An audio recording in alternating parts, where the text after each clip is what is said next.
early separation authority does. It waives that reduction. You can keep your health care, and when you turn your MRA, you are also entitled to the first supplemental income, or it can be any age with 25. Parental years of service, how this works is leave without pay. It used to be, before we entered it, there's going to be a new thing starting in about 2 weeks called Parental Leave Act. But there used to be something called the Family Friendly Leave Act. It's going to be superseded by a new legislation starting in about 2 weeks called the Parental Leave Act. But normally we saw Family Friendly Leave Act, folks would take 10, 12 weeks off from work. They had to blow through all their annual leave, and they went into what's called a leave without pay status. Then they came back within 6 months, and they were given full credit for the full year for computational purposes. With the Parental Leave Act, they won't need to do that. But what about folks who unfortunately make an accident or an illness and you're out of work for weeks or months? As long as it's less than 6 months and you come back to work, you're given full credit as if you never left the job. Workman's comp, if you're injured on the job for months or even years and you're rehabilitated, you're given credit for all the time as if you remained on the agency rolls. For high school, college interns or co-ops, that's intermittent employment, you're given time for credit for the actual days or hours worked. And for part-time folks, you're given full credit for eligibility purposes. However, your income is prorated for computational purposes. Speaking of computation of leave, sick leave, annual leave, parental leave. Start with sick leave. They changed the rules, they being FERS, OPM changed the rules in January of 2014 that said now FERS employees can now take their sick leave, any unused sick leave can now be converted as time worked if they are eligible for retirement. And how I define the eligible is the MRA and age 60-20 or 62-5. So once you're eligible, what they call you're eligible for an immediate FERS benefit, all those benefits magically turn on. You miss it by 1 day, and you wouldn't get sick leave. You wouldn't get health care, life insurance, or your sick leave. Big thing, you'd lose your health care. So if you have unused sick leave, now what you can't do with sick leave, you cannot use that to obtain an eligibility for retirement, an eligibility point. So if you're 57 years old and you got 29 years, you know you need 30, but you got a year of sick leave. Can I use my year of sick leave to get me to 30 years? Then I can retire. You could not. You have to basically work to age 58, and then you could use your sick leave to add even more retirement benefit. For every 174 hours of unused sick leave, that's converted into 1 month of credible service, and 2,087 hours equals 1 year. When I retired from the federal government, I had 31 years of actual service, plus I had 4 years Navy that I bought back during my working years through payroll deduction. That gave me 35 years of credible service, and I had over 2,300 hours of sick leave that I converted that into 1 year and 2 months. Now I was CSRS, but the computation is the same. So that gave me 36 years, 2 months, times my high 3, my factor under CSRS. But the calculation would be the same in FERS. It's just the factor is a little less. Now your annual leave, I look at annual leave as kind of a buffer. It can be a little mini emergency fund, if you will, but your last year on the job, if you didn't take any annual leave, you know you can carry over 240. Now to get the 448, you'd have to retire for this year. You'd have to retire on January 2nd, 2021. Now what does that get you? That gets you an extra 8 hours of pay. That's it. What's the downside? Well, the downside is they always say retire at the end of the month. By retiring on January 2nd, you don't really go into retirement. Your first day in retirement is February 1st. And your first paycheck is March 1st. But you got an extra 8 hours. Now, 8 hours is the difference between making it or not. You're not ready to retire. So in this case, this year, you're better off retiring December 31st. You wouldn't be able to sell back 448. You sell back 440. For VA employees, if you're a VA employee, you can carry more hours over their annual leave than Title V. Mostly everybody at CCOM is GS workers, Title V, and it would be 448. Now, if you're an SES, SES can carry up to 720 SESs. In about 2 weeks, effective October 1st, the government is going to be the benchmark for Parental Leave Act. So effective October 1st, employees now can take a 12-week per 12-month entitlement. You can take off both spouses. You can take off work for 12 weeks. You get full pay, but you can't earn leave on parental leave. And they come back to work after 12 weeks. They get full pay. They don't have to touch their annual leave. They put that up on the shelf. You must be a FERS employee for at least a year to enjoy this. And when they do return to work, they have to work for a minimum of 12 weeks or equal to the time they took off during their leave. Military service. This is recommended for folks with under 20 years of service. If you have under 20 years of service, you want to buy back your military time because you'll get all that money back in your first year in retirement. For every year you buy back, you're adding 1% to your total pension. You buy back 4 years. If you knew in retirement that you could have given yourself a 4% pay increase once a year every year, you would have wished you'd done it. You have to buy back military service deposit time, and it has to be purchased back before you separate from the government. You can do it through payroll deduction, or you can simply write a check. Since it's after-tax dollars anyhow, you can bring a checkbook. So make sure you buy back all your time prior to leaving your civil servant job. If you are retired active duty military, and let's just say you're a colonel or a lieutenant or an 05, lieutenant colonel or major, and you went to the academy, you can buy back your 4 years in the academy time, and it will not affect your military pension.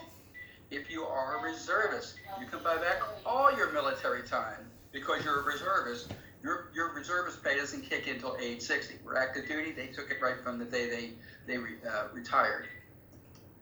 So what's the basic calculation? The basic calculation is you take your base pay plus locality. And fortunately, you live in one of the highest locality rates in the country. It's the second highest. San Francisco is the highest at 37%, and New York and Washington are right behind them. So you get base pay plus locality for the highest 36 consecutive months of service. So normally it's your last calendar day-to-day 3 years. So it's not the actual which you would have earned that year. It's what you've actually earned that year. So some people try to play this and say, well, I'm going to work one more month because I'm going to get a step increase, and that's going to increase my pay by 3%, and I'll get paid my average 3 with that new high 3%. No, you have to work the entire year to get that high 3%. But normally it's your last 36 consecutive months on the job. That's how it works. It does not include cash awards, bonuses, or overtime. Just base pay plus locality. The factor is really easy. For every year you work, you get simply 1%. So if you work 30 years, it's 30%. So if it's the average height of 60,000, 30% of 60,000 is 18. That's the annual pension. As an annuitant, someone who's retired from the government, the pension pays all the bills. Out of your pension, they take federal taxes, state and local taxes, unless you live in Las Vegas, there's none. Health insurance, life insurance, and survivor benefit all come off the top of the pension. The pension pays all the bills. An example here is 30 years of service. 60,000 is the average high 30 years or 30%. So that's $18,000 divided by 12. That's $1,500. And the pension, that is your gross pension. That is not a third of your income, but it's about 30% of your income. Sure is. Now what if you work to age 62 and with 20 or more years? When they stood up FERS in 1984 and enacted it, they actually passed legislation to enact the new retirement system became official January 1987. The going-in plan was always for employees to work to 62. They wanted you to work longer, so they don't have to pay as much retirement out. If you work to age 62 with 20 or more years in, they're going to give you an additional 10% for every year, for all years. Not every year, but every year, 20 years and every year after that. So all years were calculated at a new rate of 1.1%. So it's an additional 10%. An example would be, we had the original example here of someone retiring before age 62. We saw that it was multiplied by 30% was the factor. That same person, if they had 30 years of service, retires at age 62 or older, they now get basically 3% more. It's just automatic. So now it's at 33% versus 30. They get an additional $1,800, and they also get a higher monthly rate of about $150 a month more. Another thing about age 62 is once you hit age 62 and older, then you can start to enjoy cost of living allowances or COLAs. And Fred will go over this when you do your planning. He'll show you some eye-opening stuff that you may not have known. Like, what do you mean my salary's not going up? Well, you're under age 62. You're not going to get COLA until age 62. Wow. You got to plan for that. This is the special provisions that we have any law enforcement on today or firefighters. The average height, 60s, same as that, 30 years. But their calculation is a two-step calculation. See, they pay 1.7%.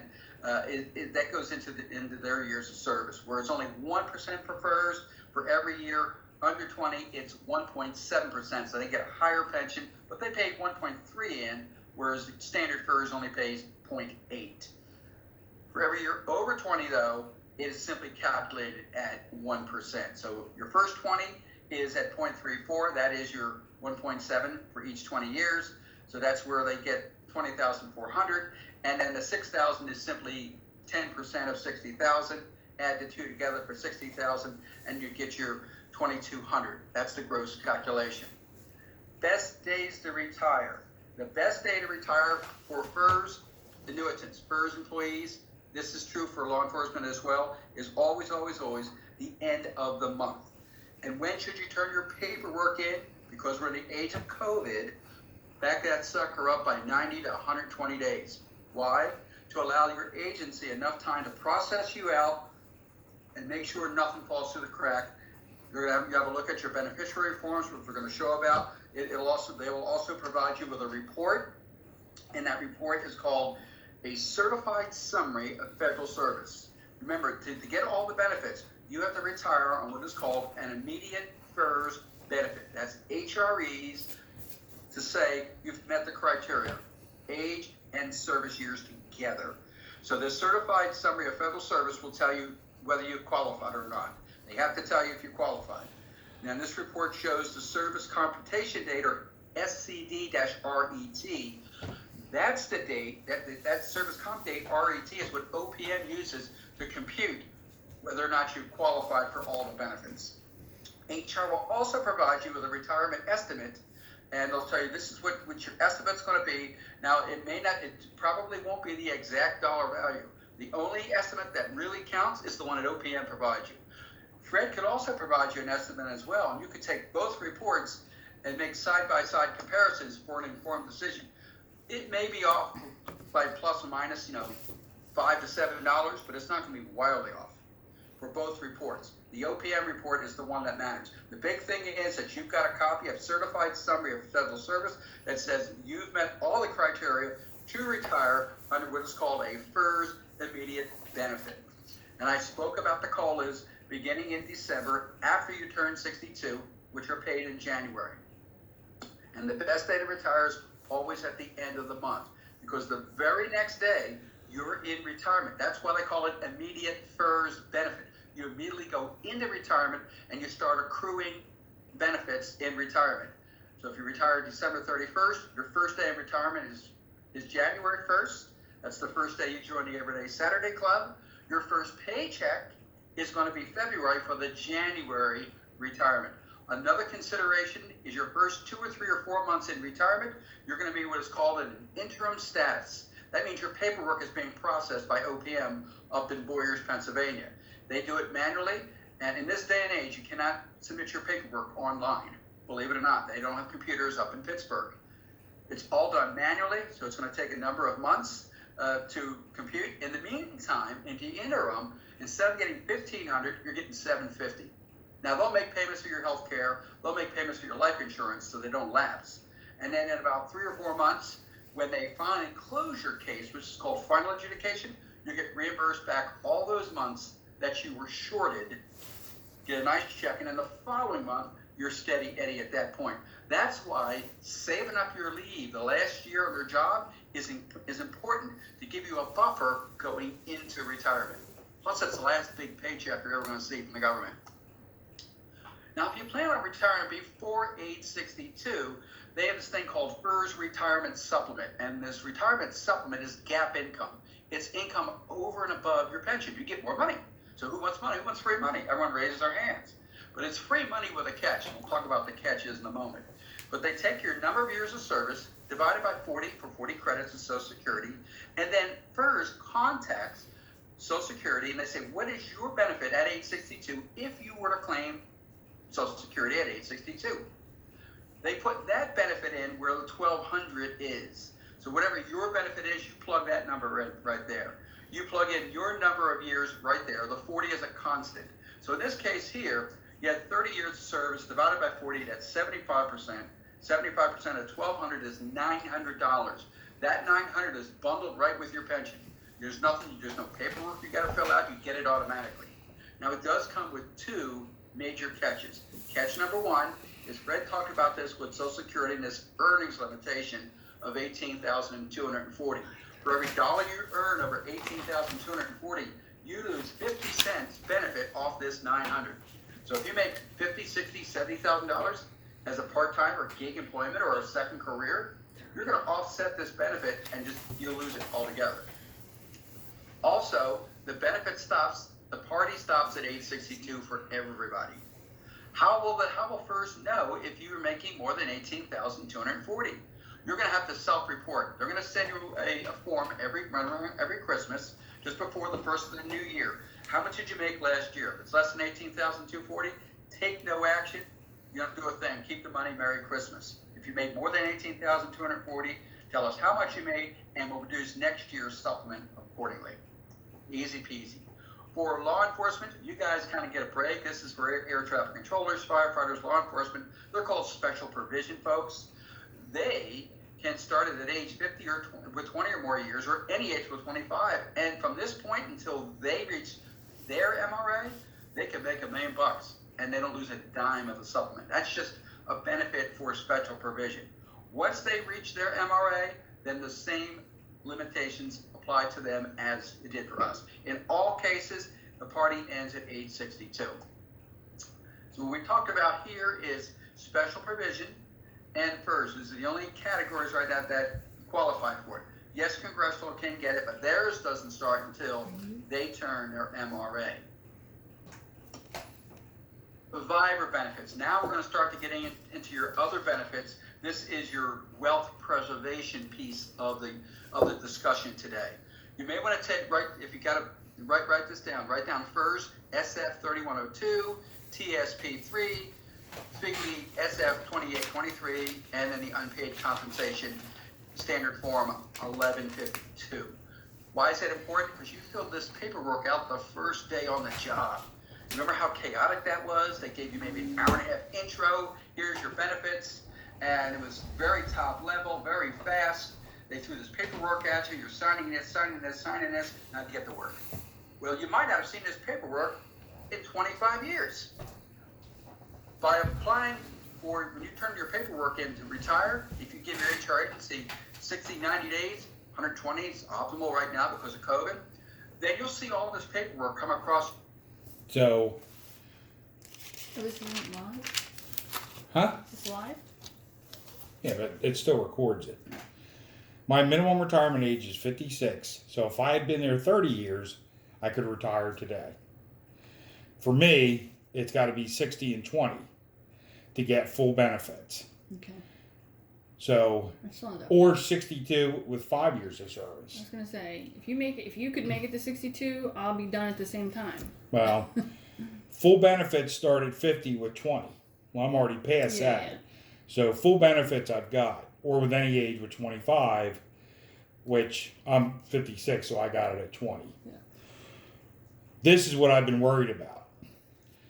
I've been being real careful, and I'm going to say $200,000 is what I should have in my TSP minimum. It's 180 in there now. Okay. Should be way more than that, but 200. If I divide that by 48, which is 66, I would take $4,166 a month. Well, I wouldn't take that. I'd take half of that.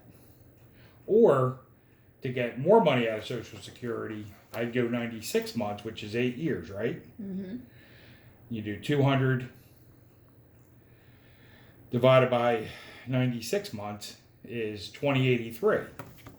So if I get $2,000 from this FERS and $2,000 from that, I consider myself in pretty good shape. Yeah, because that's what you're technically bringing home. I get full health benefits, full life insurance, and all that stays the same.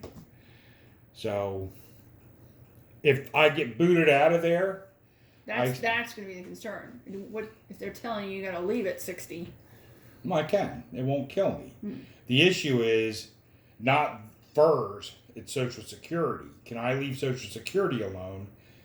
And I definitely can till at least 62. The question is, do I want to till I'm 66?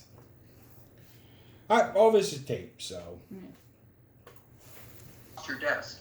And all you have to do is resubmit the form, and it supersedes the previous. So you could have had back when you were 23. Who might have you made your that's the last thing on your mind at age 23 is who's going to get your retirement check.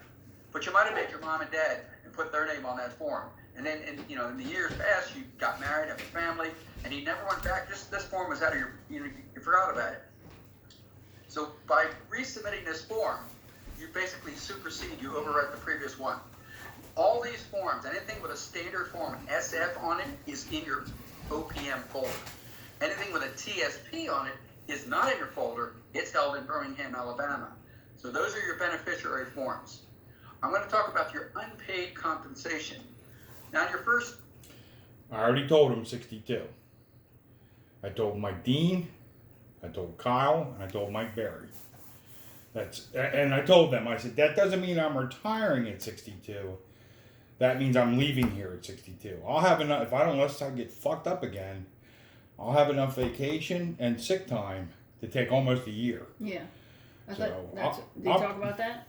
About switching that over? Yeah. Okay. So I'll probably bail around 60. But I'm definitely not working past 62. I'm telling you that right Well, now. no, I'll be done by The then. government's going to give you free life insurance, okay? And that's what this is right here.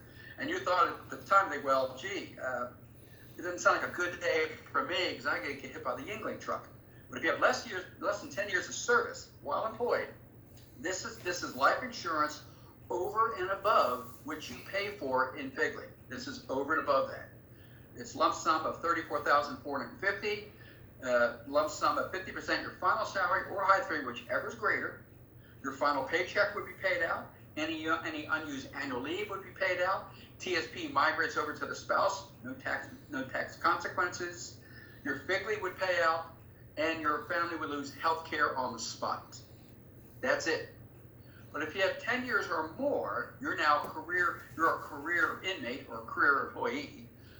Then you get those same benefits plus you get 50% of FERS survivor benefit, plus your surviving spouse gets supplemental income until age 60, plus, as I mentioned, your final paycheck, your leave, your TSP, your Figley, plus they would also get health care for life, provided they were covered under your health care at the time of your death. So let's define covered under your health care at the time of your death. If it's self plus one or self plus family, you meet the definition. If it's self only, it does not. They would still get this money, but then they would lose health care. Now, at retirement, when you turn in your paperwork for retirement, that's the standard form 3107, you need to make a decision. And like the government, a lot of these decisions, Fred talked about the annuity and how that's irrevocable, irreversible. You cannot, once you make that choice, you're stuck like chalk. You cannot change, you cannot go back and change your mind. So if you choose not to have a survivor benefit, then the spouse must agree in writing, and it must be notarized, although that's been waived for this year due to COVID. But they're giving up their benefit. What benefit they're giving is, in the event that the government employee predeceases the spouse in retirement, the surviving spouse loses income and health care the day the government employee dies. If you choose a full survivor benefit, full is 50%. What happens there is if the federal employee dies in retirement and choosing a full retirement benefit of maximum 50%, the surviving spouse gets half the pension for life, plus COLAs, and they get health care for life. It is 10%. It will cost you 10% of your pension. You can go as low as 25%, but it would be 25% of your total pension. So instead of 750, it would be 375. So in this case here, regular FERS, if the pension's 1,500, right off the top, it's 150. As far as tax purposes go, you're taxed on the 1,350, not the 1,500. In the event that the government employee predeceases their spouse, the surviving spouse will get 750, half the pension, and health care for life, as if they were the federal employees. Now, what if the spouse You're doing that. predeceases the federal employee in retirement? Does the federal employee, are they required to keep paying survivor benefit for the rest of their life? They are not. Many pension plans make you do that. If you contact OPM, provide them a copy of the death certificate, they will reinstate your pension full. Oh, if I would die. Yeah. Disability income. And I'll give you a moment here to read the definition of disability income, what it is. It's rather broad. If you meet this definition and you don't have the age, or you don't have the service years, or both, and for whatever reason you cannot continue working your job and you want to be put out on disability because of other things, you just can't do your job anymore, then your agency, well, first thing you need to do is go to Social Security and apply for Social Security disability benefit. You don't have to wait to be approved, but that you bring that paperwork back. That's just, we started the process with Social Security. Here's the paperwork. Then your agency will put you out on disability income. This is assuming that you haven't qualified for a full immediate FERS benefit, because that pays higher. This is a case where you're either too young or you don't have enough service years to qualify for all benefits. Right. So your first year out the This is gate, get good. 60% of your high three minus 100% Social Security disability benefit. Your second year is 40% of your high three minus 60% of your Social Security disability. You can keep your health care along the way here. Just got to pay for it. Then at age 62, when the benefit comes in, OPM will recompute all those years as if you worked up until age 62. And what if it was more than 20 years? You get the enhanced benefit. Who's to say that if you weren't disabled, you wouldn't have worked at age 62 anyhow? But it is a high price to pay. So as far as your FIGLI, Federal Employees Group Life Insurance, it's broken up into two parts. FIGLI is banded group term life insurance for options A, B, and C. And the term banded means there's no insurance underwriting. They have to take all comers, regardless of pre-existing conditions. So there's no underwriting there. You're guaranteed coverage. It cannot be refused. Premiums increase each year for 5 years based on your age bands. It doesn't really go up much from age 45 down. It really doesn't increase that much. But once you start hitting 50, 55, 60, these costs double every year. You go from $4 to $13, and it really increases. And in option B, we're going to see how the costs really get out of hand in retirement. But there's four parts to what I call FIGLI, and that's basic. Your agency automatically enrolled you in basic life insurance. So this is insurance that you pay for to replace earned income during your peak earning years. You have to basically opt out of basic to not have it. So you're automatically enrolled in basic when you hire on as an employee. Then they say, since you're in basic, would you like option A? What's that? Well, that's a flat $10,000 policy. Doesn't cost much, so you sign up for that. And they say, what's option B? Well, option B is to replace your income with multiples of 1 as high as 5 in case something happens to you during your peak earning years. Your beneficiaries would be taken care of. Option C is for family, and family would be multiples of 1 to 5, 5,000 for a spouse, so you can go as much as 25,000. And for children, it could be multiples of 1 to 5 of 2,500 or $12,500 for the max for children. And children come off of option C at age 22. At retirement, you can cancel, continue, or convert any one of these. If you do nothing, never cancel and don't convert. But if you do nothing, then everything you have in play seamlessly transfers into retirement, and then just start taking it out of your pension check. That'd be 19. In other words, you got to tell them what you don't want to keep versus what you do want to keep. So to continue FIGLI in retirement, you must retire on immediate FERS pension. You must be insured on date of retirement, and you must have been covered for 5 years immediately preceding retirement, and you've not converted to an individual policy. As an active employee, when you think about life insurance, it's to replace income, right? So they always say you need to be insured 7 to 10 times whatever your income is. Well, basic pay is double indemnity, and if you have option B with 5, that's 2 plus 5, there's 7. So if you're making $100,000 and something happens to you tragically, your beneficiaries would get $700,000 tax-free money. That's how that, so you're covered there. So it does have an accidental death and dismemberment for basic. It takes your base pay, rounds it up to the nearest thousand. So if you're making $97,100, it rounds it up to 98, and then it adds 2 on top of that. The government pays a third, you pay 2/3. Option A also has an accidental death and dismemberment feature to it, and it's just a flat $10,000 policy. Now B and C, they don't have accidental death and dismemberment. It's just a flat face value of the policy. So I mentioned B, it's multiples of 1 to 5 times your annual base pay. Now when you first started on with the government, it might have been GS5, but now you're GS14. So you're really getting an added benefit to the insurance. Basically, it's like on steroids at that point there.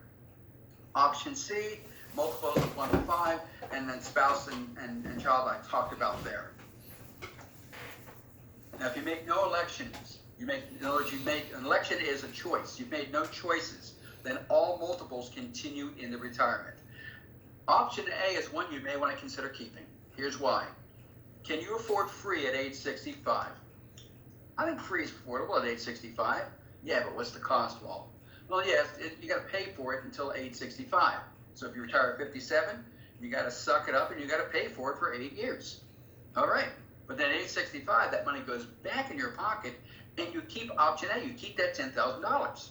But the catch is there's a slow rate of 2% per month for 37.5 months until the original face value goes from 10 grand down to 2,500. But that remains for life, and it never goes below $2,500. You've got $2,500 of free insurance for the rest of your life, and you've made no payments from age 65 on. Wow, that's not going to float your boat. This next one will. Okay, folks, here's where the rich get richer. Now, you folks are in Baltimore and Washington, the highest earners from government workers in the country. The average salary is about $85,000. That's the average. So the high earners here make out like bandits. Here's where the rich get richer. So if you choose a 75% reduction, there's a form you fill out at retirement. How do I want to treat my insurance in retirement? And that form is standard form 2818. And on that standard form 2818, if you check the 75% box, then automatically OPM will know when you turn 65 in 2 months to stop taking money out of your check, put it back in your pocket, and you keep the face value of the policy. So if you're a GS14, GS15, and you're making $150,000 a year, when you turn 65 in 2 months, you've got $150,000 of free insurance, and you don't make a single payment. What's the catch? It reduces at a rate of 2% per month